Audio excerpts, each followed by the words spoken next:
again. Students, pair of linear equations in two variable की last exercise है 3.6. इसको हम लोग करने जा रहे हैं और इसके बाद एक ग्राफिक मेथड से सॉल्व करने का प्रॉब्लम को सॉल्व करने के लिए ग्राफिक मेथड है, तो उस मेथड को भी हम कवर करेंगे. आज के वीडियो में हम 3.6 एक्सरसाइज के कुछ क्वेश्चंस को कवर कर रहे हैं. ऑलमोस्ट सारे क्वेश्चन कवर करेंगे, कुछ आपको होमवर्क में रहेगा और कुछ आपको हम यहाँ पर समझाएंगे. Okay, so first question solve करना है. 1/2x plus 1/3y is equal to 0. ये फर्स्ट इक्वेशन है और इसी का सेकंड इक्वेशन है. यहां पर देखिए 1/3x plus 1/2y is equal to 13.6. इन दोनों इक्वेशंस में और जो हमने पहले इक्वेशंस किए हैं उन इक्वेशंस का डिफरेंस आप समझ पा सकते हैं. उसमें अभी तक जो हमारे क्वेश्चंस थे उसमें x और y जो है वो कहीं इस तरह से डिनोमिनेटर में नहीं थे, लेकिन अभी हम देख रहे हैं कि ये डिनोमिनेटर टाइप में है. तो इसको हमको क्या करना पड़ेगा, इसको हमको कन्वर्ट करना पड़ेगा. और वो कन्वर्ट हम कैसे करेंगे और कैसे हमारा नया लीनियर इक्वेशन बनेगा, ये हम समझने की कोशिश करते हैं इन एग्जांपल्स में से. यहां पर देखिए ये 1/x और इसी तरह से 1/y फर्स्ट इक्वेशन में. सेकंड इक्वेशन में भी आप देखिए ये लिखा हुआ है 1/x एंड 1/y. ये दोनों इक्वेशन में है. तो हम क्या करते हैं, 1/x is equal to you ये मान लेते हैं and 1/y is equal to v. हमने क्या कन्वर्ट कर दिया, हमने कन्वर्ट कर दिया 1/x को u एक नए वेरिएबल में और 1/y को v एक नए वेरिएबल में. अब जब आप इसको कन्वर्ट करेंगे तो आपका इक्वेशन कैसा हो जाएगा, आपका इक्वेशन हो जाएगा 1/2 into u plus 1/3 into v is equal to 2. Okay, now LCM लेंगे. एलसीएम लिया तो 2 और 3 का एलसीएम हो गया 6. 2 3 जा 6 तो ये हो गया 3u. 3 2 जा 6 तो ये हो गया 2v इज इक्वल टू 2. अगर हम क्रॉस मल्टीप्लीकेशन करें तो क्या होगा, तो ये 6 जो है वो मल्टीप्लाइड हो जाएगा 2 से तो 12 हो जाएगा. 3u plus 2v is equal to 12. This is our first equation. Okay, now similarly 1/x is equal to हमने v लिया हुआ है, वो सेकंड इक्वेशन में भी 1/x की प्लेस पर v रखेंगे तो 1/3 इंटू u, v नहीं u, और 1/y की जगह v है तो 1/2 into v is equal to 13/6. Okay, LCM लिया अगेन तो ये हो गया 2u plus 3v upon 6 is equal to 13/6. Cross multiplication किया, 6 जो है वो 13/6 के साथ मल्टीप्लाई होगा तो 2u plus 3v is equal to 13 into 6 divide by 6. 6 और 6 रिड्यूस हो गया तो फाइनली हमको अगेन एक इक्वेशन मिला 2u plus 3v is equal to 13. This is equation number 2. Now by the help of 1 and 2, first equation क्या है, 3u plus 2v is equal to 12. Second equation क्या है, 2u plus 3v is equal to 13. इन दोनों equations को जब हम एक साथ लिखेंगे तो इस तरह से हमको मिलेगा इक्वेशन. और यहां पर हम क्या करेंगे, u को अगर टारगेट करें तो u को एलिमिनेट करें, या अगर v को टारगेट करें तो v को एलिमिनेट करें. एलिमिनेशन की मेथड को हम बहुत अच्छे से कर चुके हैं, तो हम इसमें से क्या करेंगे, एक बार u को एलिमिनेट करके v की वैल्यू फाइंड आउट करेंगे, फिर v की वैल्यू को पुट करके u की वैल्यू फाइंड आउट करेंगे. u और v को यहां पर रखेंगे, ये ध्यान दीजिएगा, u और v की वैल्यू को हम यहां पर रख करके x की वैल्यू को और y की वैल्यू को फाइंड आउट करेंगे. तो ये काम आपको होमवर्क में दिया है, इसे आप जरूर कीजिएगा. मुझे उम्मीद है कि आप जरूर इसको कर पाएंगे. ओके, नाउ एक्सरसाइज 3.6 का जो सेकंड पार्ट है उसको देखते हैं. सेकंड पार्ट में हमको अपने क्वेश्चन में आप देखेंगे तो 1/√x दोनों इक्वेशन में दिख रहा है, 1/√y दोनों इक्वेशन में दिख रहा है. तो 1/√x is equal to u, 1/√y is equal to v. जैसे ही हम पुट करेंगे तो हमारा इक्वेशन हो जाएगा 2u plus 3v is equal to 2. और 4u minus 9v is equal to -1। Again हमको ये दो इक्वेशन मिले, इन दोनों इक्वेशंस को हम एलिमिनेशन मेथड से सॉल्व करेंगे। और ये काम आप कहां पर करेंगे, ये काम आप अपने कॉपी में होमवर्क के तौर पे करेंगे। u और v की वैल्यू जो मिलेगी उस वैल्यू को आप यहां पर पुट करके x को और y को फाइंड आउट करेंगे। ओके, नाउ थर्ड क्वेश्चन, सब क्वेश्चन को हम जल्दी जल्दी कवर कर रहे हैं। थर्ड क्वेश्चन क्या है, थर्ड क्वेश्चन में आप देखिए फिर 1/x दोनों पार्ट में है, तो 1/x is equal to u put कर दिया, y के साथ हमने कुछ नहीं किया, तो हमारा इक्वेशन हो गया 4u plus 3y is equal to 14। Okay, और सेकेंड इक्वेशन में भी 1/x में पुट कर दिया, तो ये हो गया 3u minus 4y is equal to 23।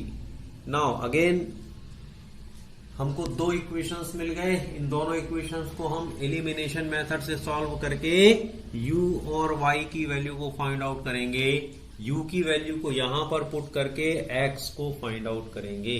तो इस तरह ये काम भी आपको हमने होमवर्क में दे रखा है। क्वेश्चन नंबर 4, इसी का 4 वाला पार्ट देखिएगा। यहां पर भी आप दोनों इक्वेशन को देखिएगा, दोनों इक्वेशन में 1/x माइनस 1 है, तो 1/x minus 1 is equal to u put कर दिया, और 1/y माइनस 2 भी दोनों इक्वेशन में है, तो 1/y माइनस 2 को v पुट कर दिया। तो अभी आपका इक्वेशन क्या हो गया, एकदम सिंपल हो गया equation. 5u plus v is equal to 2 first equation, 6u minus 3v is equal to 1 second equation. इन दोनों इक्वेशन से हम क्या करेंगे, इन दोनों इक्वेशन से हम एलिमिनेशन मेथड से u की वैल्यू और v की वैल्यू को फाइंड आउट करेंगे। इस u और v की वैल्यू को हम कहां पर पुट करेंगे, यहां पर पुट करेंगे, सॉरी यहां पर पुट करेंगे। 1/x minus y is equal to जो u की वैल्यू मिलेगी इससे हमको x मिल जाएगा। इसी तरह से यहाँ v की वैल्यू पुट करेंगे और क्रॉस मल्टीप्लीकेशन से हमको y मिल जाएगा। इस तरह हमको x और y को फाइंड आउट करना है। ओके, ये भी आपके लिए होमवर्क है। इसी एक्सरसाइज का फर्स्ट क्वेश्चन का क्वेश्चन नंबर 5 देखिएगा। इस क्वेश्चन नंबर 5 में फर्स्ट इक्वेशन है 7x minus 2y is equal to xy upon xy is equal to 5। Okay, यहां पर आप देखिए न्यूमरेटर और डिनोमिनेटर में, यहां पर डिनोमिनेटर में xy है, हमने क्या किया, हमने यहां पर इसको अलग अलग कर दिया, 7x upon xy minus 2y upon xy, ऐसा हम कर सकते हैं डिनोमिनेटर सेम होने से। तो 7x upon xy minus 2y upon xy is equal to 5। अब देखिए यहां पर x और x एलिमिनेट हो गया, y और y एलिमिनेट हो गया, तो अभी आपको इक्वेशन क्या मिला गया, 7 upon y minus 2 upon x is equal to 5। ये एक इक्वेशन का जो फर्स्ट इक्वेशन था उसको हमने सिंप्लीफाई करके यहां तक ले आए। सिमिलरली इसका सेकंड इक्वेशन है, उसको भी हम सिंप्लीफाई करेंगे। सेकंड इक्वेशन क्या था, 8x plus 7y upon xy is equal to 15। इसको हमने सॉल्व करना है, तो हमने क्या किया, 8x अपॉन xy किया और 7y अपॉन xy किया, तो क्या हो गया, x और x एलिमिनेट हो गए, एक दूसरे से रिड्यूस हो गए, तो 8 upon y plus 7 upon x is equal to 15। ये हमारा सेकंड इक्वेशन को हमने सॉल्व करके यहां तक हम लेकर के आ गए हैं। अभी आप देखिए क्वेश्चन नंबर, इसके पहले जो हमने क्वेश्चंस किए उसी तरह से हो गया। यहां पर एक पार्ट है 1 अपॉन y, एक पार्ट है 1 upon x, similarly 1 upon y and 1 upon x।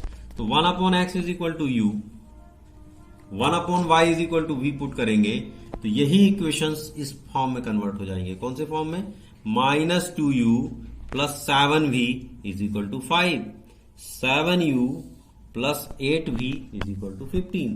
इससे हम क्या करेंगे, इससे हम u और v की वैल्यू को फाइंड आउट करेंगे, और इस uv की वैल्यू को हम फिर वापस कहां पर रखेंगे, जहां पर हमने माना हुआ है, क्या माना हुआ है, 1 upon x is equal to u, 1 upon y is equal to v. तो यू और वी की वैल्यू को जब हम पुट करेंगे तो यहां से हमको क्या मिलेगा, एक्स मिल जाएगा, यहां से हमको क्या मिलेगा, वाई मिल जाएगा। तो इसको भी आप होमवर्क में करके देखिएगा। आप सब में आप देख पा रहे हैं, इन सारे वीडियोस में हम क्या कर रहे हैं, कन्वर्ट कर रहे हैं और एलिमिनेशन मेथड को अप्लाई कर रहे हैं, राइट। ओके, क्वेश्चन नंबर 5 देखिए, 6 देखिए, ये है 6। ये 6 क्वेश्चन नंबर में क्या लिखा हुआ है, 6x plus 3y is equal to 6xy। ये इक्वेशन दिया हुआ है। अभी यहां पर हमको क्या करना है, इसमें हम क्या कर रहे हैं, पूरे इक्वेशन को किससे डिवाइड कर रहे हैं, एक्स वाई से डिवाइड कर रहे हैं। तो 6x upon x y, x x reduce हो गया तो 6 अपॉन वाई आ गया। यहां पर 3y अपॉन एक्स वाई हुआ, वाई वाई कैंसिल हो गया तो 3 अपॉन एक्स हो गया इज इक्वल टू 6। ये हमारा फर्स्ट इक्वेशन इस फॉर्म में कन्वर्ट हो गया। अब हम क्या करेंगे, इसका जो सेकंड इक्वेशन है उसको भी इसी तरह से एक्स वाई से डिवाइड करके एक्स 1 अपॉन एक्स और 1 अपॉन वाई के फॉर्म में चेंज कर देंगे। और इसके बाद 1 upon x is equal to u और 1 upon y is equal to v put करेंगे। उससे क्या होगा, हमको फिर u और v के फॉर्म वाले दो इक्वेशंस मिलेंगे और इन दोनों इक्वेशंस को हम एलिमिनेशन मेथड से फाइंड आउट करेंगे। तो u की वैल्यू मिलेगी और v की वैल्यू मिलेगी। u और v की वैल्यू को जब हम पुट करेंगे तो हमको x भी मिल जाएगा और y भी मिल जाएगा। Okay, now next question, question number 7 आप देखिए और क्वेश्चन नंबर 8 आप देखिए। जितने हमने क्वेश्चन कराए हुए हैं 1 से लेकर के 6 तक के, इन्हीं के फॉर्म में है। तो ये दोनों क्वेश्चंस भी आप अपने घर में बनाइएगा। ये हम आपको होमवर्क दे रहे हैं और मुझे उम्मीद है कि आप जरूर इसको करके देखेंगे। ओके, नाउ अब इसी एक्सरसाइज में वर्ड प्रॉब्लम है। वो वर्ड प्रॉब्लम क्या है उसको हम देखते हैं। क्वेश्चन नंबर 2, क्वेश्चन नंबर 2 में 3 पार्ट हैं, इन तीनों को हम कवर करेंगे। Formulate the following problem as a pair of equations and hence finds their solutions. Okay, so first question, Ritu can row down stream 20 kilometers in 2 hours and upstream 4 kilometers in 2 hours. Find her speed of rowing in still water and the speed of the current. ये question examination point of view से बहुत ज्यादा important question होता है। इस तरह का question हमको जरूर पूछ लिया जाता है। तो इसमें आप देख सकते हैं अगर आप वर्ड प्रॉब्लम, कोई भी आपको वर्ड प्रॉब्लम मिलेगी तो आप उसको कम से कम 1 बार 2 बार 3 बार जरूर पढ़ लीजिए और उसको पढ़ लेने के बाद हमको कुछ कुछ बातें क्लियर हो जाती हैं। सबसे पहली बात जो होती है इस तरह के क्वेश्चंस में, हमको क्या देखना होता है कि हम 2 वेरिएबल कौन कौन से हैं। एक x को बनाना है और एक y लेना है। तो ये 2 वेरिएबल हमको कहां से मिलेंगे। तो इस क्वेश्चन के लास्ट में आप देख सकते हैं, तो हमको पूछा गया है कि speed of rowing in still water. तो स्टिल वाटर में रोइंग की क्या स्पीड है, उसको हमने बोला है x किलोमीटर पर आवर। देखिए बड़ा इंपॉर्टेंट बात बोलने जा रहा हूं मैं, speed of rowing in still water और speed of rowing in current, वो कितना होगा। तो speed of rowing in current को हमने क्या ले लिया, y किलोमीटर पर आवर। तो अभी आपने 2 वेरिएबल को चुनना था और 2 वेरिएबल आपने कौन कौन से चुन लिए। स्टिल वाटर में क्या स्पीड होगी रोइंग की, पानी में कोई बहाव नहीं है, शांत जल है ना, उसको हम बोल रहे हैं स्टिल वाटर। तो स्टिल वाटर में कोई किस स्पीड से अपना रोइंग का काम करने का काम कर सकता है। और speed of rowing in current, जब पानी में बहाव है, धारा बह रही है, पानी में बहाव है, तो उस समय उसकी स्पीड में क्या फर्क आया। ये दोनों को हमने क्या ले लिया है, x और y ले लिया है। अभी 2 केसेस हो सकते हैं, एक तो रोइंग होना है डाउन स्ट्रीम और एक रोइंग होना है अप स्ट्रीम। तो डाउन स्ट्रीम और अप स्ट्रीम को अगर हम समझें तो क्या समझेंगे कि यदि इस डायरेक्शन में करंट फ्लो हो रहा है, धारा बह रही है, मतलब पानी का बहाव है ना, पानी का बहाव है और हम भी इसी डायरेक्शन में जा रहे हैं, तो ये जो स्पीड है यहां पर हमको डाउन स्ट्रीम मिलता है। अप स्ट्रीम में क्या होगा, अप स्ट्रीम में हम यहां पर ये पानी बह रहा है और हम इसके अपोजिट डायरेक्शन में रोइंग कर रहे हैं या स्विमिंग कर रहे हैं, तो ये क्या कहलाएगा, अप स्ट्रीम। तो डाउन स्ट्रीम और अप स्ट्रीम, तो डाउन स्ट्रीम में क्या होगा, दोनों वेरिएबल, एक वेरिएबल x एक वेरिएबल y, ये दोनों वेरिएबल क्या हो जाएंगे, ऐड हो जाएंगे। तो speed of rowing down stream is x plus y kilometre per hour. ये कॉन्सेप्ट समझना एकदम जरूरी है। ओके, speed of rowing upstream, upstream में क्या होगा, अपस्ट्रीम में डायरेक्शन अलग अलग हो गया, तो अपस्ट्रीम में हमको क्या वैल्यूज मिलेंगी, x minus y kilometre per hour. तो आप एक बात तो दिमाग में बिल्कुल रख लीजिए कि जब भी डाउन स्ट्रीम होता है तो क्या होता है, वेरिएबल प्लस होते हैं, स्पीड जो है वो प्लस हो जाती है, और अपस्ट्रीम जब होता है तो क्या होता है, वेरिएबल जो है वो माइनस में चले जाते हैं। दैट मीन्स उनका स्पीड जो है वो कम हो जाता है। और बात सही है, अगर आप देखेंगे प्लस क्यों हो रहा है, क्योंकि आप यहां पर पानी बह रहा है और इसी डायरेक्शन में आप चल रहे हैं, तो जिस डायरेक्शन में आप जाएंगे और उसी डायरेक्शन में भी आपको पानी सपोर्ट करेगा तो x प्लस वाई होगा, और अपस्ट्रीम में क्या होगा, उल्टा होगा, आपको धारा के विरुद्ध, बहाव के उल्टे डायरेक्शन में आपको काम करना पड़ेगा, तो वहां पर स्पीड आपकी ऑटोमेटिकली कम हो जाएगी। So x minus y kilometre per hour. ये जो बातें हैं ये समझना एकदम जरूरी है। तो क्या समझा हमने वर्ड प्रॉब्लम में, वर्ड प्रॉब्लम सबसे पहले हमको स्पीड देखनी है, तो स्पीड हमको ये देखनी है कि स्टिल वाटर में क्या है, दो वेरिएबल देखने थे, तो एक स्टिल वाटर में क्या स्पीड है और करंट में क्या स्पीड है, इसको हमने x और y वेरिएबल में देख लिया। फिर दूसरी बात हमने क्या समझ ली, दूसरी बात हमने ये समझ ली कि डाउन स्ट्रीम का क्या मतलब है और अप स्ट्रीम का क्या मतलब है ना, in the sense of formula या in the sense of variable. तो वेरिएबल में डाउन स्ट्रीम में वेरिएबल ऐड होते हैं, अप स्ट्रीम में वेरिएबल सब्सट्रैक्ट होते हैं। ये बात हमेशा हमारे लिए काम में आने वाली है। तीसरी बात, यहां पर हमको थोड़ा सा अपने को फिजिक्स में आना पड़ेगा। फिजिक्स का एक बड़ा फेमस फॉर्मूला है speed. What is the definition of speed?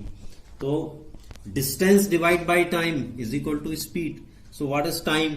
So time is equal to distance divide by speed. Okay, now अब हमारा क्वेश्चन क्या है? हमारा क्वेश्चन है in down stream 20 kilometres 2 hours में कंप्लीट होते हैं। डाउन स्ट्रीम में 20 किलोमीटर 2 आवर्स में कंप्लीट होते हैं। तो 20 किलोमीटर क्या हो गया? This is distance. और 2 आवर्स क्या हो गया? This is time. और डाउन स्ट्रीम की स्पीड क्या है? ये हमने ली हुई है x प्लस वाई। तो तीनों वेरिएबल मिल गए, स्पीड मिल गया, डिस्टेंस मिल गया, टाइम मिल गया। So what is the time? Time is 2 equal to 20 distance upon speed x plus y. तो 2 is equal to 20 divided by x plus y. ये बात आपको समझनी चाहिए। ओके, क्रॉस मल्टीप्लीकेशन किया, x प्लस वाई का मल्टीप्लीकेशन 2 से हुआ, तो 2x plus 2y is equal to 20। Okay, अगर हम इस पूरे इक्वेशन को 2 से डिवाइड कर दें तो ये 2 कैंसिल, ये 2 कैंसिल, और ये 20 हो गया half 10। So equation is x plus y is equal to 10। This is our first equation. हमेशा हम बोलते हैं वर्ड प्रॉब्लम में हम इक्वेशन बना लें, ये हमारा सबसे बड़ा काम है, होता है। इसके बाद हमारा रास्ता जो है वो आसान हो जाता है। तो डाउन स्ट्रीम के लिए हमने इक्वेशन बनाया x plus y is equal to 10। क्या ये आपको समझ में आया? यदि समझ में नहीं आया है तो सारी बातें हमने बता दी हैं, आप वीडियो को थोड़ा पीछे ले जाइए और एक बार फिर इसको समझ लीजिए। ओके, नाउ आगे बढ़ते हैं। हमारा क्वेश्चन के अनुसार, according to our question, upstream में क्या होने वाला है? अपस्ट्रीम में 4 किलोमीटर की रोइंग, 4 किलोमीटर की रोइंग में टाइम 2 आवर्स लग रहा है। 3 वेरिएबल हमको यहां पर भी चाहिए थे। 4 kilometre, this is distance, 2 hours, that is time, and upstream में स्पीड हमने पहले ही डिसाइड कर रखी है, x minus y. So what is the time? Time is equal to distance upon speed. Distance कितनी है? 4 किलोमीटर। स्पीड कितनी है? x minus y. टाइम कितना लग रहा है? 2 hours. So 2 is equal to 4 upon x minus y. Cross multiplication किया तो 2 into x minus 2y is equal to 4। पूरे इक्वेशन को हमने किससे डिवाइड कर दिया, डिवाइड बाई 2 कर दिया। So x minus y is equal to 2। This is our second equation. जब आपको फर्स्ट इक्वेशन मिल गया और सेकेंड इक्वेशन मिल गया तो यहां पर अब आपको हमारी ज्यादा जरूरत नहीं है, आगे का काम आप होमवर्क में कर सकते हैं। x plus y is equal to 10, x minus y is equal to 2। इन दोनों इक्वेशन में इलिमिनेशन की मेथड लगाइए, सब्स्टिट्यूशन की मेथड लगाइए, कोई भी मेथड लगा करके x और y की वैल्यू को फाइंड आउट कीजिए। x मिलेगा speed of flowing in still water and y मिलेगा speed of flowing in current. Okay, तो ये हमारा सेकंड एक्सरसाइज का सेकंड क्वेश्चन का फर्स्ट पार्ट था। अभी हम सेकंड पार्ट पे आते हैं। ओके, तो what is the second question. ये क्वेश्चन भी बड़े इंपॉर्टेंट है, इन सारे क्वेश्चंस को हमको जरूर करना चाहिए। और इसकी जो बेसिक बात है, जैसे इसमें अप स्ट्रीम और डाउन स्ट्रीम की स्पीड क्या होती है ये हमको समझना था, और दो वेरिएबल कौन कौन से होंगे वो हमको देखना था। सेम तरीके से हम सेकंड वाले क्वेश्चन को करने की कोशिश करते हैं। यहां पर हमको वेरिएबल भी ढूंढना पड़ेगा और जो कंडीशन है उसको भी लगाना है। ओके, तो what is the question. 2 women and 5 men can together finish an embroidery work in 4 days. Okay, while 3 women and 6 men can finish it in 3 days. Okay, दो conditions हो गई। Find the time taken by 1 woman alone to finish the work and also that taken by 1 man alone. तो दो equation बनेंगे और दो linear equation बनेंगे, और उस लीनियर इक्वेशन को हम सॉल्व करके वेरिएबल की वैल्यूज को निकालेंगे। तो दो वेरिएबल कौन कौन से होना चाहिए और दो इक्वेशन कौन कौन से बनने चाहिए, और अकॉर्डिंग टू अवर क्वेश्चन कौन सी उसमें शर्त लगेगी, क्या कंडीशन अप्लाई करना पड़ेगा, कैसे हम इक्वेशन बनाएंगे, ये हमारा अगला काम होगा। ओके, तो आइए इस क्वेश्चन को देखते हैं।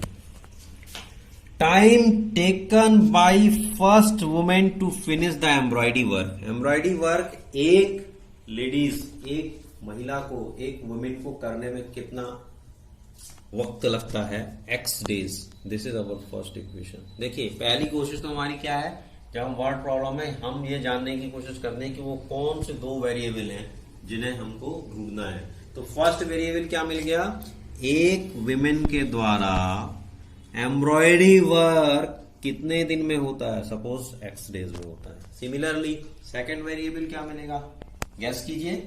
Yes, you are right.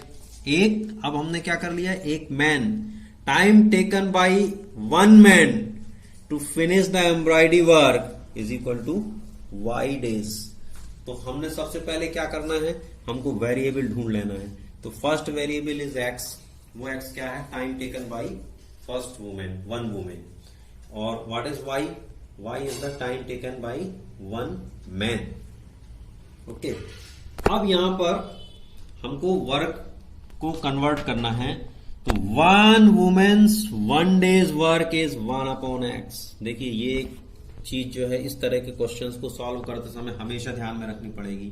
तो वर्क जब आपका देखना होगा किसी वुमेन के द्वारा या मैन के द्वारा, तो हमको क्या करना होता है, ये चीज आपको याद रखना पड़ेगा। जैसे वहां पर हम अप स्ट्रीम और डाउन स्ट्रीम में x प्लस वाई और x माइनस वाई कर रहे थे, इसी तरह हमको यहां पर देखना है कि 1 women 1 days work is 1/x। जबकि x उसका वर्क था तो 1/x कर दिया, तो 1 वुमेन का 1 डे का वर्क हो गया। ओके, अगर 1 डेज और वुमेन्स 2 वुमेन्स हैं तो 2 womens 1 days work is 2/x, multiplied by 2 कर दिया। Similarly 1 mains 1 days work 1/y, ये y था ना, कितने दिन में करता था, y दिन में, y डेज में कंप्लीट करता था, तो 1 डेज का क्या हो गया, 1/y। अब कितने लोग लगे हुए हैं, कितने मैन हैं, 5 मैन्स। तो 5 mans 1 days work is equal to 5/y, 5 multiplied by y। Okay, अब हमारा क्वेश्चन क्या है, हमारा क्वेश्चन कहता है कि 2 women 5 men finish the work in 4 days। तो तो 2 वुमेन्स का वर्क क्या हो गया 2/x, ये हमने निकाला हुआ है। 5 मैन का वर्क क्या हो गया 5/x, दोनों मिलके काम कर रहे हैं ना, तो प्लस, तो 2/x plus 5/y is equal to how many days 4 days, तो 1/4। तो 2/x plus 5/y is equal to 1, this is our first equation. Okay, इसी क्वेश्चन की second condition, 3 womens and 6 man finish that work at in 3 days. तो 3 women, 1 women का काम था 1/x, तो 3 women का काम क्या हो गया 3/x। 1 मैन का था 1/y, तो 6 मैन का कितना हो गया 6/y। दोनों मिलके काम कर रहे हैं तो प्लस, तो 3/x plus 6/y is equal to how many days 3 days, तो 1/3। तो 2/x plus 5/y is equal to 1/4, 3/x plus 6/y is equal to 1/3। ये 2 इक्वेशन मिल गए। आगे का काम कैसे करना है हमको, आगे का काम आपके होमवर्क में क्या करेंगे आप, 1/x is equal to u, 1/y is equal to v, इस तरह से लेंगे और इससे हमको 2 इक्वेशन मिलेंगे। उससे हम एलिमिनेशन की मेथड लगाएंगे। एलिमिनेशन की मेथड लगा करके हम u की वैल्यू और v की वैल्यू को फाइंड आउट करेंगे। u और v की वैल्यू को 1/x 1/y कर देंगे तो हमको एक्स वाई की वैल्यू मिलेगी, और एक्स वाई की वैल्यू को ही हमको दिखाना है कि एम्ब्रॉयडरी वर्क वुमेन्स के 1 वुमेन के द्वारा कितने दिन में होता है और 1 मैन के द्वारा कितने दिन में होता है। ये हमारे एक्स वाई के वेरिएबल हो जाएंगे। तो ये हो गया क्वेश्चन नंबर 2। चलिए आगे बढ़ते हैं 3.6 का ये question number 3। What is the question number 3? रोही travels 300 kilometer to her home partly by train and partly by bus. She takes 4 hours if she travels 60 kilometer by train and the remaining by bus. If she travels 100 kilometer by trains and the remaining by bus, she takes 10 minutes longer. Find the speed of the train and the speed of the bus respectively. So वही बात, word problem में हमको 2 variable को देखना है। Question तो आप समझ ही गए होंगे कि जो लड़की है रोही, वो ट्रैवल कर रही है 2 तरह से कर रही है, एक कर रही है ट्रेन से और एक कर रही है बाई बस। और ट्रेन का स्पीड और बस का स्पीड दोनों डिफरेंट है और हमको दोनों का स्पीड को फाइंड आउट करना है। तो आपको वेरिएबल ढूंढना एकदम आसान है। First variable, let the speed of train be x kilometre per hour, ये हमारा फर्स्ट वेरिएबल हो गया। And what about the second variable? Yes, second variable speed of bus, that is y kilometre per hour. तो speed of train और speed of bus ये दोनों हमको मिलेंगी। ओके, अभी हमको फिजिक्स का जब भी हम स्पीड और स्पीड की बात करते हैं तो हमारा ये जो एक फॉर्मूला है, speed is equal to distance upon time, ये भी हमको लर्न करके रखना है, ध्यान में रखना है। So what is the time? Time is equal to distance divide by speed, इसको भी हम यूज करने जा रहे हैं। Okay, according to our question, आप वर्ड प्रॉब्लम में जितने भी क्वेश्चन देखेंगे उसमें क्या रहेगा, 2 तरह की कंडीशन होती है। फर्स्ट कंडीशन से हमको फर्स्ट इक्वेशन मिलता है और सेकंड कंडीशन से हमको सेकंड इक्वेशन मिलता है। तो first condition according to question क्या है, वो ये कह रहा है कि ट्रेन से वो 60 किलोमीटर कवर करता है। तो ट्रेन में कितना टाइम लगा, time is equal to distance upon speed. तो इस ट्रेन का स्पीड है x, तो डिवाइड बाई x डिनोमिनेटर पे हो गया। और कितना डिस्टेंस उसने कवर किया है ट्रेन से, 60 किलोमीटर का। तो 60 अपॉन x ये वो टाइम है जो उसको लगा किससे, ट्रेन से चलने से। अभी इसने बाकी डिस्टेंस को किससे कवर किया हुआ है, बस से। तो बस का स्पीड कितना है, बस का स्पीड y है, तो ये y आ गया। और बस से उसने कितना डिस्टेंस को कवर किया, तो टोटल उसका डिस्टेंस 300 था। 60 किलोमीटर ऑलरेडी उसने ट्रेन से कवर कर लिया है, तो रिमेनिंग डिस्टेंस क्या हो गई, 300 माइनस 60। तो 300 माइनस 60 अपॉन y, ये उसको बस से ट्रैवल करने का टाइम लगा और ये उसको ट्रेन से ट्रैवल करने का टाइम लगा। दोनों को अगर हम ऐड कर देंगे, दोनों को अगर हम ऐड कर देंगे तो हमको क्या मिलेगा, वो टाइम जो उसने 60 किलोमीटर 60 किलोमीटर ट्रेन से और बाकी बस से कवर किया है, that is 60/x plus 300 minus 60/y is equal to 4। जब हम इसको सॉल्व करेंगे तो हमको इक्वेशन नंबर 1 मिलेगा। What is the equation number 1? 60/x plus 240/y is equal to 4। This is our first equation. अब according to our question second condition देखिए, अभी वो 60 किलोमीटर ट्रेन से ना जाकर के 100 किलोमीटर की डिस्टेंस को ट्रेन से कवर करता है। तो 100 किलोमीटर का डिस्टेंस x स्पीड से, ट्रेन का स्पीड x है, इससे कवर करने में उसको क्या टाइम लगेगा? Time is equal to distance upon speed. So 100/x ये टाइम उसको ट्रेन से ट्रेवल करने के लिए लगा, और रिमेनिंग डिस्टेंस कवर्ड बाय बस, सो उसमें कितना टाइम लगा? तो 300 तो डिस्टेंस ही था, 100 कवर कर लिया, तो 300 माइनस 100/y ये टाइम उसको वो टाइम लगा जो उसने बस से ट्रैवल किया। इन दोनों टाइम को कवर करने पर, इन दोनों दूसरी कंडीशन में उसको पहले वाले से 10 मिनट्स ज्यादा लगता है। ठीक है, तो पहले वाले से 10 मिनट्स ज्यादा लगता है, तो 4 प्लस 10 मिनट्स, क्योंकि सारा हमारा यूनिट आवर्स में है, तो हम इस 10 मिनट्स आवर्स में कन्वर्ट किया तो 10/60, और अभी इसका एलसीएम लेंगे, 0 0 रिड्यूस हो गया, 6 4 जा 24 plus 1 that is 25/6। So 100/x plus 200/y is equal to 25/6। ये हमारा सेकेंड इक्वेशन हो गया। अब फर्स्ट इक्वेशन में 1/x and 1/y, second equation में 1/x and 1/y। So 1/x is equal to u, 1/y is equal to v। अब 1/x is equal to u और 1/y is equal to v करेंगे तो हमको फिर दो equation मिलेंगे, वही जो हम एक्सरसाइज में करते आए हैं, और वो आप होमवर्क में कीजिए। u और v की वैल्यू निकाल करके जब आप u v वैल्यू यहां पुट करेंगे तो x और y मिल जाएगा, जो हमको मिलेगा speed of train x variable and speed of बस y वेरिएबल। तो ये जो वर्ड प्रॉब्लम के क्वेश्चंस थे, ये तीनों क्वेश्चन बहुत ही इंपॉर्टेंट हैं एग्जामिनेशन पॉइंट ऑफ व्यू से। लीनियर इक्वेशंस में कन्वर्ट करना और इस तरह की वर्ड प्रॉब्लम को सॉल्व करना, ये आपको जरूर करना चाहिए, और इसको हमने बहुत डिटेल में कवर किया है, एक एक क्वेश्चन पे पूरा फोकस किया है, समझाने की कोशिश की है।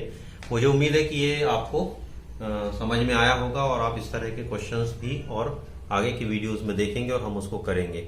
ओके, सो इस चैप्टर में थैंक यू वेरी मच इस वीडियो देखने के लिए, और लेटेस्ट वीडियो देखने के लिए एक बार फिर वही सब्सक्राइब कर दीजिए, उससे आपको हमारे लेटेस्ट वीडियो देखने को मिलेंगे। Thank you very much. Okay.